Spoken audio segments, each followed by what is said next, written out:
2008 e 2009, dois países sul-americanos aprovaram uma nova Carta Constitucional. Durante o processo de elaboração do texto maior, tanto a população do Equador como a da Bolívia tiveram ampla participação no debate. Primeiro com proposições e depois aprovando o texto final das novas constituições de cada país. Outro traço importante foi o tratamento dado às tradições e práticas indígenas. No programa dessa semana, vamos saber como essa trajetória culminou na formação dos estados plurinacionais. Esse é o tema da dissertação do mestre em Direito Pedro Augusto Brandão. O novo constitucionalismo pluralista latino-americano, participação popular e cosmovisões indígenas, Pachamama e Sumac Calçai. Dissertação apresentada no programa de pós-graduação em Direito, da Faculdade de Direito do Recife. O estudo é de Pedro Augusto Brandão. Nossos convidados para debater o trabalho são o professor da Faculdade de Direito da Universidade Federal de Goiás e presidente do Centro de Estudos Sociais da América Latina, Fernando Antônio de Carvalho Dantas, e o mestre em Direito pela Universidade Luterana do Brasil e pesquisador do Núcleo de Direitos Humanos da Universidade de Brasília, César Baldi. Quero aqui agradecê-los pela presença, por participar do programa Academia de hoje. Muito obrigado. E já vamos acompanhar um resumo desse trabalho. A dissertação tem o objetivo de analisar as inovações do texto constitucional nos recentes processos constitucionais na América Latina. O estudo analisa o texto maior do Equador e da Bolívia, que propõem novas e criativas possibilidades de pensar o constitucionalismo a partir da intensificação da participação popular e da cosmovisão indígena. Bem, Pedro, gostaria que você já nos falasse da metodologia utilizada nesse seu estudo. Bem, primeiramente agradecer à TV Justiça a oportunidade de debater a minha dissertação de mestrado, que foi defendida no início do ano na Universidade Federal de Pernambuco. Agradecer também aos professores César Baldi e Fernando Dantas. Bem, como foi dito, a minha dissertação ela busca analisar o que há de novo, o que há de original nos recentes textos constitucionais da Bolívia e do Equador. Sem dúvidas, a principal dificuldade que eu encontrei é na pesquisa bibliográfica. Por quê? Porque ainda vigora no Brasil um certo colonialismo constitucional que dá muita centralidade à experiência norte-americana, à experiência europeia e acaba por invisibilizar as experiências que ocorrem na América Latina. Mas, obviamente, essa problemática se desdobrou numa opção metodológica, seguindo o professor sociólogo português Boaventura de Souza Santos, de uma epistemologia do Sul. E o que é uma epistemologia do Sul? O Sul aqui é entendido como uma espécie de metáfora para aquele conhecimento que foi historicamente ignorado, invisibilizado. A nossa dissertação pretende, então, analisar o conhecimento indígena, negro, aqueles que foram historicamente excluídos do processo de produção do direito e mostrar qual é o impacto disso dentro da teoria da Constituição e das teorias democráticas. Bem, você falou da bibliografia, vamos então acompanhar aqui 3 obras que o próprio Pedro destacou para a gente como fundamentais na elaboração desse estudo. El Nuevo Constitucionalismo Latino-Americano, Organização Corte Constitucional, editora Corte Constitucional. El Derecho en América Latina, o mapa para o pensamento jurídico do siglo XXI. César Roberto Garavito, editora Siglo XXI. A Potência Plebeia, Ação Coletiva e Identidades Indígenas, Operárias e Populares na Bolívia. Álvaro Garcia Lineira, editora Boitempo. Gostaria que você falasse então desses 3 livros que você destacou aí para contribuir no seu trabalho. Bem, o primeiro livro é uma organização da Corte Constitucional do Equador e nessa organização eu destacaria os artigos do professor Rubens Dalmau e Roberto Viciano. São 2 professores espanhóis da Universidade de Valência e que foram assessores constituintes das cartas constitucionais da Venezuela, Bolívia e Equador. Esses professores eles têm uma preocupação central com a participação popular, com a intervenção cidadã dentro do processo constitucional. Eles pregam uma espécie de retorno ao constitucionalismo revolucionário jacobino, com intensa participação popular dentro das assembleias constituintes, o povo ele deve intervir em toda e qualquer alteração constitucional e, além disso, com referendos ativadores e ratificadores das constituições. O segundo livro, O Direito na América Latina, organizado pelo colombiano César Garavito, é um livro interessantíssimo para todos aqueles que querem entender esse novo movimento constitucional que está ocorrendo aqui na América Latina. Então, o livro trata de diversos temas, desde o direito internacional dos direitos humanos, com foco na América Latina, até a integração regional e a questão indígena. Na questão indígena, especificamente, eu destaco o texto que foi fundamental para o meu trabalho, da professora Raquel Fajardo, né? Ela trabalha os avanços e retrocessos do direito indígena dentro do recente constitucionalismo latino-americano. O terceiro livro, também um excelente livro, o Garcia Linera, o boliviano, né, que é um intelectual boliviano e atualmente vice-presidente daquele país. Bem, ele procura fazer um resgate histórico da relação entre a esquerda e a questão indígena, né? Segundo ele, nas palavras do autor, que ele busca unir duas razões revolucionárias, o indianismo e o marxismo. Para ele, não é uma concepção que se contrapõe à outra, pelo contrário, elas são complementares. Inclusive, eu gosto sempre, quando eu lembro desse livro, de citar uma passagem da poesia de Eduardo Galeano. O meu trabalho ele tem uma série de intervenções poéticas para retirar um pouco da aridez do mundo jurídico, né? Então, o Galeano resume muito bem o livro do Linera, quando ele diz que queremos fundar o marxismo mágico, metade razão, metade paixão e a outra metade mistério. O que quer dizer isso? Na verdade, aliar a cosmovisão indígena andina com a racionalidade do marxismo. E, de fato, exemplifica muito bem a belíssima obra de Garcia Linera. Queria que você falasse agora do trabalho em si. Ótimo. Bem, como eu disse, eu busco analisar, então, tanto a participação popular quanto a cosmovisão indígena nessas constituições, né? Primeiramente, eu gostaria de fazer uma breve diferenciação entre o neoconstitucionalismo de matriz europeia e esse novo constitucionalismo latino-americano. O neoconstitucionalismo ele tem origem após períodos traumáticos, né, pós-Segunda Guerra Mundial na Europa, enquanto esse novo constitucionalismo ele faz parte da reorganização dos movimentos sociais de esquerda no final do século XX e início do século XXI, né, principalmente contra as políticas privatizantes do neoliberalismo. Então, são contextos históricos bem diferentes, né?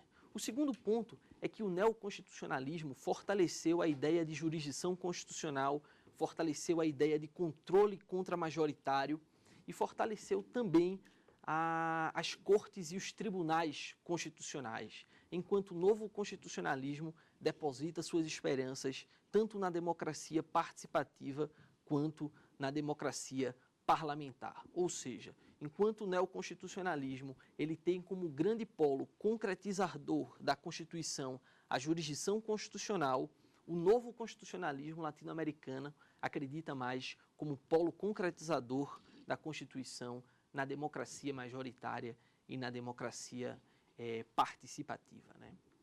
Outro ponto interessante é que enquanto o neoconstitucionalismo de matriz europeia invisibilizou diversas experiências e diversas vivências no campo teórico, como, por exemplo, o conhecimento negro, o conhecimento indígena, o conhecimento das comunidades tradicionais, o novo constitucionalismo resgatou esses conhecimentos e colocou como centro de sua teoria. Porque, obviamente, o neoconstitucionalismo de matriz europeia, essas realidades não faziam, pelo menos completamente, parte, né, da realidade europeia.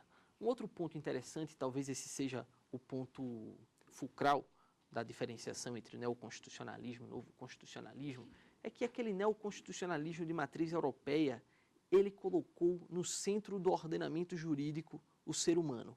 E isso, obviamente, é importante porque superou aquele regime patrimonialista, Entretanto, o novo constitucionalismo, ele dá um passo além. Ele coloca o biocentrismo, a Pachamama, a vida no centro do ordenamento jurídico, mas a vida seja humana ou não. Ou seja, há uma mudança do caráter antropocêntrico do constitucionalismo. Vai do antropocentrismo para o biocentrismo. E, além disso, as cosmovisões indígenas, elas tiveram uma repercussão muito importante dentro desse novo processo, né? Eu poderia destacar aqui como fruto do protagonismo indígena dentro desses processos constitucionais, o Suman Kazai, que é o bem viver das constituições da Bolívia e do Equador, e também positivou os direitos da Pachamama, né, que é a mãe terra, justamente rompendo com a perspectiva do constitucionalismo tradicional com o constitucionalismo clássico e colocando a vida, seja ela humana ou não, no centro do ordenamento jurídico. Mas é claro que isso se desdobrou numa nova cartografia institucional desses países, né? Ou seja, não basta somente anunciar direitos, é preciso criar uma reengenharia institucional para que esses direitos sejam efetivados. Aí temos, por exemplo, o Tribunal Constitucional Plurinacional Boliviano, que é uma das invenções mais originais e autênticas desse novo constitucionalismo, que é um tribunal em que tem presença obrigatória de indígenas em sua composição. Além disso, é eleito diretamente pelo povo. Já a Corte Constitucional Equatoriana, ela busca uma paridade entre homens e mulheres, né, na composição da Corte, enquanto tem, portanto, um recorte de gênero, a outra tem um recorte étnico, né? Outra é a consulta prévia aos povos indígenas, né, que também é previsto nessas constituições. Ou seja, a partir da intervenção do protagonismo indígena, houve uma refundação do Estado, que é o chamado Estado plurinacional, né? Bem, nós vamos fazer aqui um rápido intervalo, em seguida estaremos de volta na Academia já na fase de debates. Até já. Estamos de volta com o Academia e hoje debatendo a dissertação de mestrado de Pedro Augusto Brandão. Nós vamos aqui conferir algumas teses e dissertações que estão disponíveis no mercado editorial, antes de iniciarmos o nosso debate, claro.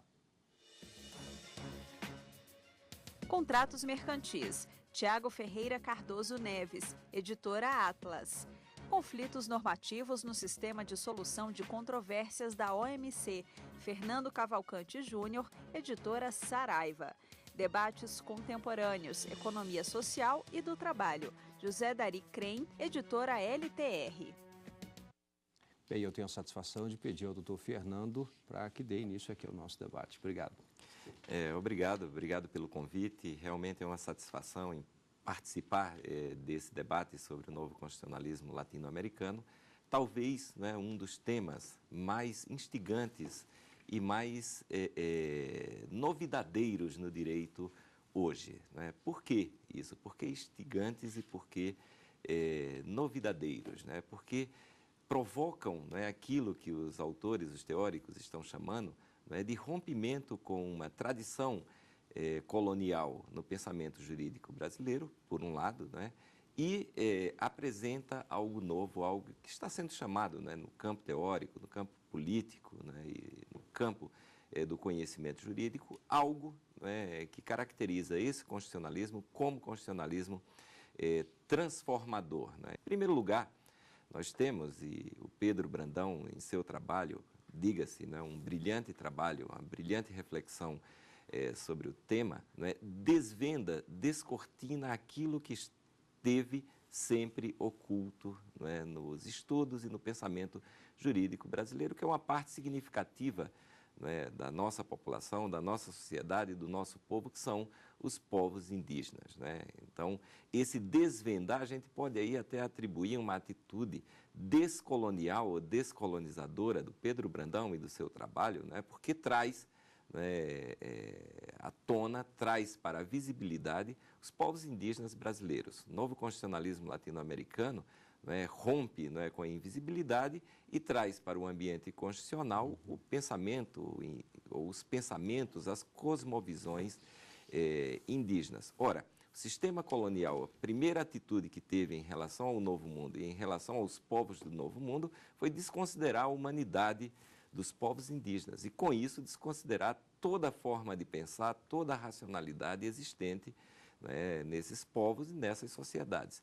O trabalho do Pedro Brandão e o novo constitucionalismo latino-americano rompe com essa colonialidade do pensamento jurídico e traz, e do pensamento político também, né, e social, e traz, né, para o centro das suas atenções, né, o pensamento e as cosmovisões indígenas. Então, acredito que esse é um ponto fundamental no seu trabalho e eu gostaria, né, de ressaltar algo, né, e talvez numa atitude até complementária, né, quando Pedro Brandão falou, né, do Sumak Kawsay, né, o Sumak Kawsay é a forma de pensar relacionada ao bem viver e à cosmovisão andina, né, relacionada aos povos indígenas Quichua, né, quer dizer, a Constituição boliviana traz também, né, os povos, a forma de pensar, os povos indígenas Aimarás, né, o Suma Camanha, né, e também dos Guarani, né, do Nhanderecô, né, e a Constituição boliviana é explícita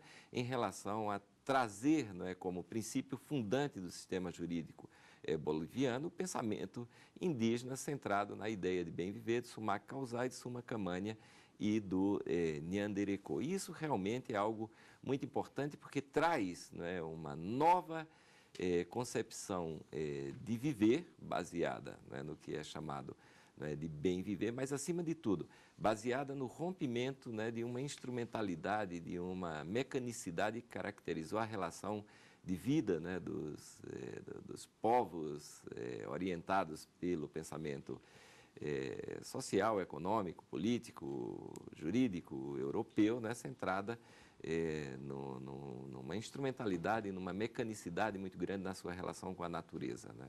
O resgate do pensamento indígena e das cosmovisões indígenas faz com que, né, tenhamos, né, aquilo que no constitucionalismo transformador é chamado, né, de novas institucionalidades, novas territorialidades, novas subjetividades, novas legalidades, né, que o Boaventura de Souza Santos e outros autores, o Alejandro Médici, também, né, trabalham com isso, né? Novas institucionalidades, o Estado, o trânsito, né, do Estado nacional para o Estado plurinacional. O que o Pedro Brandão, né, vê como resposta desse novo constitucionalismo para o longo período de exclusão e de invisibilização dos povos indígenas brasileiros, né? Nós temos uma Constituição que foi, né, muito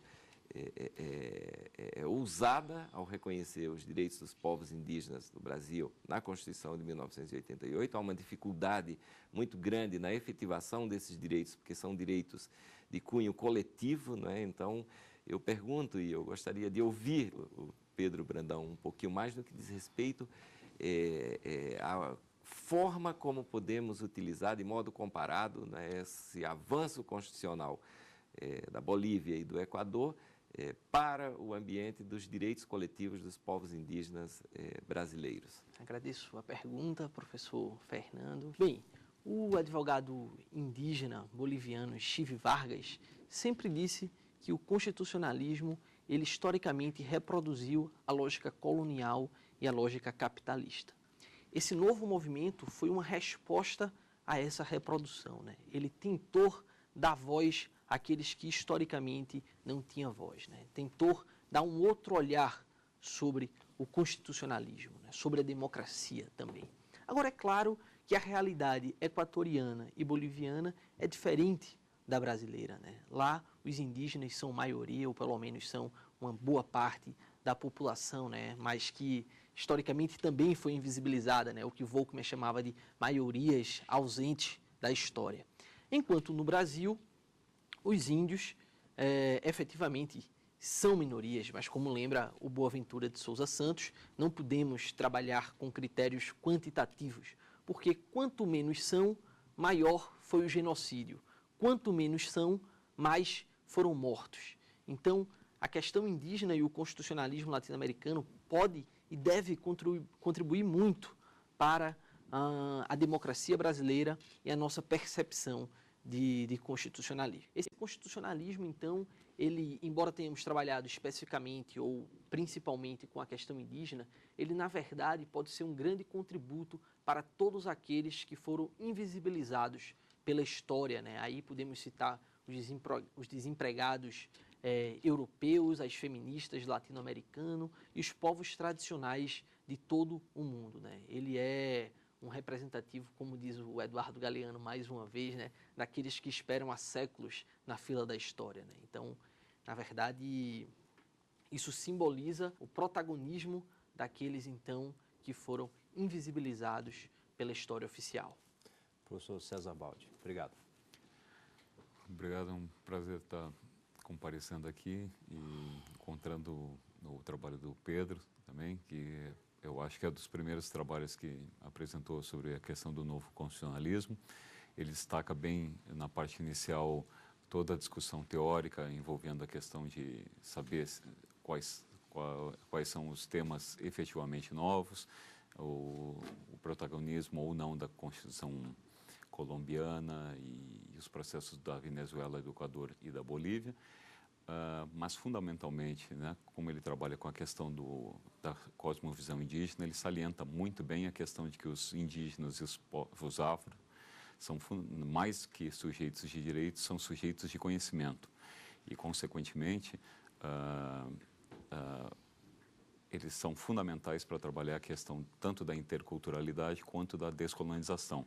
E esses dois pontos estão muito fortes nas duas constituições, do Equador e da Bolívia, em vários campos, né? Tanto no campo da educação quanto no campo da saúde, admitindo as medicinas tradicionais ou educação indígena, descolonizadora, despatriarcal, mas são pontos efetivamente axiais nas duas constituições.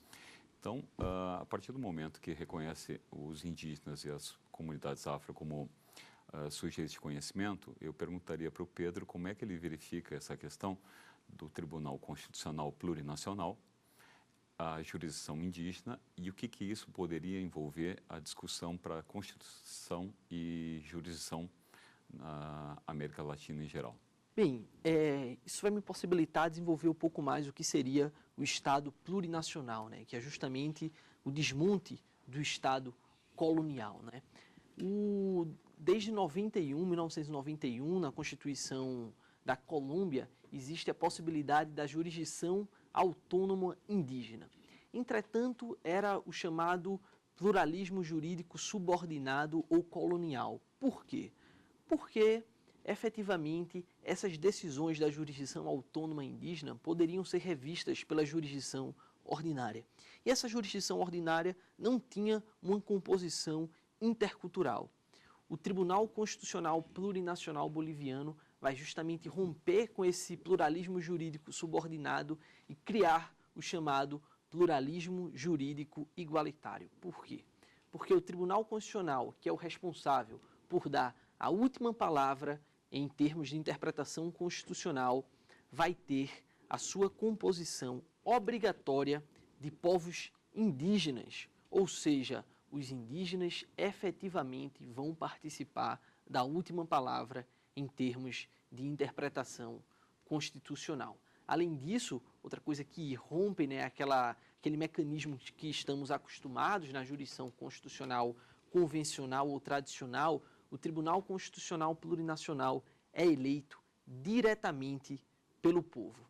Então, são inovações, né, dentro da discussão sobre democracia e constitucionalismo, são inovações dentro do debate sobre a constitucionalismo e democracia e também dentro do próprio pluralismo jurídico, porque a partir, principalmente dessas constituições, o direito ele pode ser visto dentro de um mesmo Estado por diferentes perspectivas, por diferentes percepções.